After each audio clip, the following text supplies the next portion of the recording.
Hello, this is Alaitech. Welcome to my channel. അപ്പോൾ ഇന്ന് നമ്മളൊരു സിമ്പിൾ ടിപ്പാണ് ചെയ്യാൻ പോകുന്നത്. പലരുടെ കയ്യിലും ഒരു പക്ഷേങ്കിൽ ഐബ്രോ ബ്രഷ് ഉണ്ടായിരിക്കത്തില്ല. അപ്പോൾ അങ്ങനെയാണെങ്കിൽ നിങ്ങൾ അതോർത്ത് പറയിടാണ്ട, നമുക്ക് ഒരു ടൂത്ത് ബ്രഷും അതുപോലെ ഒരു ബ്ലേഡോ അല്ലെങ്കിൽ സിസറോ എന്തെങ്കിലും മതി കേട്ടോ. അപ്പം ഇങ്ങനെ ഒരു ടൂത്ത് ബ്രഷ് എടുക്കുക. അതിനുശേഷം അതിൻ്റെ 2 ലെയർ ഞാനിവിടെ കട്ട് ചെയ്ത് കളയുകയാണ്. നമുക്ക് 2 ലെയറിൻ്റെ ആവശ്യമുള്ളൂ. ബാക്കി 2 ലെയർ ഞാനിവിടെ ഫുൾ കട്ട് ചെയ്ത് കളയുകയാണ്. ഈ ഐബ്രോ ബ്രഷ് നിങ്ങൾ എപ്പം ഐബ്രോസിൽ ജെല്ലാണേലും ശരി, പൗഡർ ആണെങ്കിലും ശരി, എന്ത് അപ്ലൈ ചെയ്താലും ഐബ്രോ ബ്രഷ് ഉപയോഗിക്കാൻ മറക്കരുത്. അപ്പം ഇല്ലാത്തവരാണ് ഇങ്ങനെ ട്രൈ ചെയ്യുക. അപ്പം നമുക്ക് ഈ ഒരു ഫോമിൽ കിട്ടിയിട്ടുണ്ട്.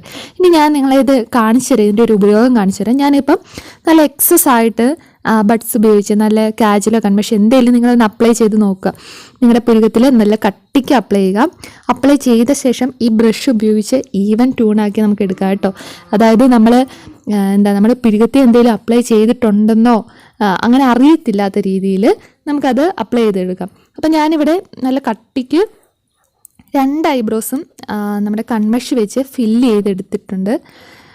ഓക്കെ, ഇനി ഞാൻ ബ്രഷ് എടുത്തിട്ട് 2 പുരുകവും ഇതുപോലെ നന്നായിട്ട് കോമ്പ് ചെയ്ത് കൊടുക്കുകയാണ്. അപ്പം നിങ്ങൾക്ക് എപ്പോഴാണോ തോന്നുന്നത്, അതായത് ഒരു ഈവൻ ട്യൂണായി ഓവർ അല്ലാന്ന് തോന്നുമ്പോൾ സ്റ്റോപ്പ് ചെയ്യുക കേട്ടോ.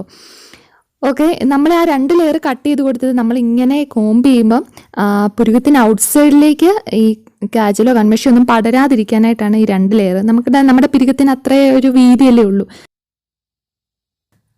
ഓക്കെ, അതിനുശേഷം നിങ്ങളുടെ പുരുകത്തിന് ഔട്ട്സൈഡ് എന്തെങ്കിലും ഈ കൺമഷിയോ കാജലോ സ്പ്രെഡ് ആയിട്ടുണ്ടെങ്കിൽ അതൊരു ക്ലീൻ ബഡ്സ് ഉപയോഗിച്ച് തൂത്ത് കളയുക. അത് ഇങ്ങനെ സ്പ്രെഡ് ആകാതിരിക്കാനാണ് നമ്മൾ ആ 2 ലെയർ കട്ട് ചെയ്ത് കളഞ്ഞത് കേട്ടോ. ഇപ്പം നിങ്ങൾക്ക് ഈ ബിഫോർ ആൻഡ് ആഫ്റ്റർ പിക്ക് നോക്കിയാൽ മനസ്സിലാകും ആ ഒരു ഡിഫറൻസ്. അപ്പോൾ എല്ലാവരും ട്രൈ ചെയ്ത് നോക്കുക. ഇഷ്ടമായെങ്കിൽ സബ്സ്ക്രൈബ് ചെയ്യുക, ലൈക്ക് ചെയ്യുക. താങ്ക്